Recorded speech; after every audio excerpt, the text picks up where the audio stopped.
Spyro the Dragon. Has there ever been a greater 3D platformer on the PlayStation? Crash comes very close, but I've always thought Spyro was not only better, but also aged a lot better as well, especially when talking about the very first game. But this isn't a Crash and Spyro comparison, this is a Spyro review. And to see if the game really does hold up as well as I say it does almost 24 years later. With all that being said, let's get right into the video. For everyone that doesn't know what Spyro is, it's a 3D platformer collectathon in the same vein as something like Banjo-Kazooie or Yooka-Laylee. The main villain of the game, Nasty Nork, spelled with a G, has stolen all the dragon's treasure, as well as turning them into crystal, but due to his small stature, Spyro was able to avoid it. So Spyro must now go save all the dragons, get the treasure, and stop Nasty Nork. The main collectibles in the game are gems, which are scattered just about everywhere in every level and even the hub worlds. Each gem color symbolizes a different value, reds being 1, greens being 2, purples being 25, and so on. Some gems are also found in chests. There are different varieties of chests in the game, ranging from a standard wooden chest that can be destroyed from either flaming it or charging into it, but also metal chests that can only be destroyed from charging into it, and a lot others that I'm not going to list. There's also dragon statues. There's only a few in each level. The rescued dragons will often give you tips on how to play the game, or what you might need to do to kill an enemy. Most times, they are completely useless. Thank you for releasing me! The dragon eggs are only found from defeating the egg thief. They'll run from you if you get close, so you're going to have to chase them and attack them at the right time. It makes sense to say that this is their weakest game, and in later games, it gets a lot more inventive with how you chase them down. Pearls are what drop from an enemy if you've already killed them once and taken the gem they had. If you get enough of them, you'll actually get a 1-up. While not technically a collectible, the 1-ups in this game are my favorite version of the 1-ups in Spyro. After this game, they actually changed the design completely, and it kinda makes me sad. The gameplay in this game is honestly still pretty decent. You have your basic walking, obviously, but then you can also charge to attack smaller enemies, and those that have armor, or to break open metal chests. But being a dragon, you also have a flame attack. This is good for taking out bigger enemies, and will more than likely be what you use the most to attack things. You can also glide. There's never any super difficult areas to get to, but they do make some really far glides. However, while the controls themselves aren't awful, I did notice there seemed to be almost a delay when walking. I don't know if this was the controller I was using, but it was only when walking. None of the other face buttons had this delay. There are 3 different types of levels in this game. 4 if you count the hub world. You have your basic platforming level, where you start at one point and you get to the end while collecting everything. The level design holds up incredibly well, with the exception of one level, but we'll get to that. Some levels have you running through desert towns, climbing up mountains, fighting vultures, while others have you going through icy caves, pushing Norks off of a cliff. Then you have the flight stages, probably the most hated stage types in all of Spyro. In these levels, you're flying and have a set amount of things you're tasked to do. Those things can range from flying through rings, to destroying crates, to even flaming lighthouses. Oh, and you also have a 25-second timer. And lastly, you have the boss stages. It's pretty self-explanatory. They're usually a small platforming level with a boss at the end. Let's talk about some of the stages in greater detail. Probably one of the best levels in the entire game, or at least a level I think about when I think about Spyro, is Alpine Ridge. There's nothing inherently great about this level, but something about it, most notably the yellow beasts, have always stuck in my memory ever since I was a child.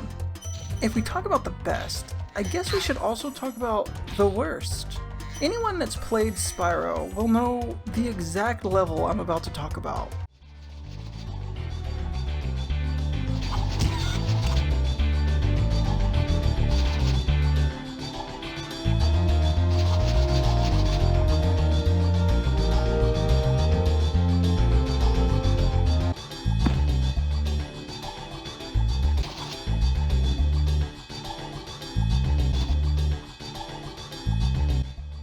Treetops.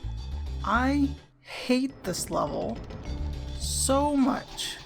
The thing is, most of the level isn't even all that bad. In fact, it's pretty fun.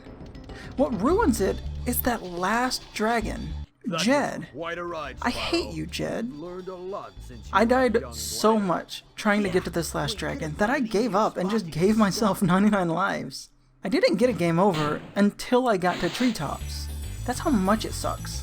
It's not even that it's really all that hard. The reason it sucks is because Spyro just refuses to control right on the supercharge ramps. Sometimes he'll not jump off them. Sometimes he'll jump off and not have the super speed. Sometimes he'll just stop running. It's incredibly frustrating. But with that out of the way, let's talk about bosses. The very first boss in the game is Toasty, a scarecrow-looking guy with a pumpkin for a head that turns out to just be a sheep on stilts. He's probably the easiest of all the bosses, which makes sense considering he's the very first boss. The hardest part about him are the dogs he hides behind. I genuinely don't even know if he can attack you himself because I've never had the chance to find out. Then we have Dr. Shem. Honestly, he's one of the more annoying bosses for me. Every time I've ever fought him, I've died at least once, be it falling off the stage or just getting hit. I just have bad luck with him. And obviously, Nasty Nork himself. He's the final boss in the game, and honestly, not that difficult. You never really fight him. The entire thing is really just a chase. You're made to chase a few thieves to get keys to reach Nasty, then chase them, flame them, and that's it. Really easy and kind of lackluster for a final boss. In fact, all the bosses in this game are pretty much the same. They're all just glorified chases. They get better in the sequels. Once you beat the game 100%, you unlock Nasty's loot. This level has more gems in it than any other, being at 2,000. You're able to fly freely through the entire thing. There's basically 0 enemies, at least none that'll actually attack you. And you're basically just plop down and said, have fun, and collect gems. After that, you get the true final cutscene of the game. I would like to talk about the character designs for a minute. This game still has some of the most recognizable characters and personalities. Take for example these Norks in the Peacekeeper's hub world. Anyone that's played this will know exactly what I'm about to show. But imagine for a second, you're playing this for the very first time, and you flame these tents, and you see this. That's right, a Nork mooning you. And then there's the Egg Thief. The way they taunt you before you're able to get up to them and actually chase them, it's such a small thing, but it works really well. Can we talk about the music now? Because the music is one of the best things in the entire game. And considering it was composed by Stuart Copeland, I sure hope it would be. There's not a single bad track in the entire game. However, the music to Wizard Peak does sound an awful lot like the theme to a certain 90s Nickelodeon TV show.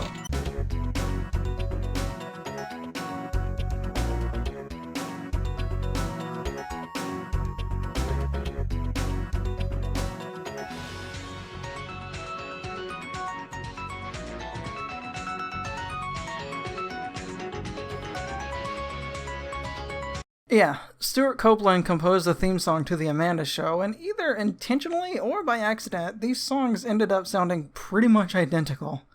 Since we're already talking about the audio, let's go ahead and mention the voice acting, starting with Spyro himself.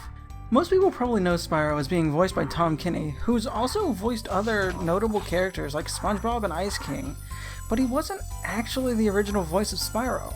He was actually voiced by Carlos Alazraqui, who's known for characters like Rocco in Rocco's Modern Life and Mr. Crocker in The Fairly Odd Parents. Looks like I've got some things to do.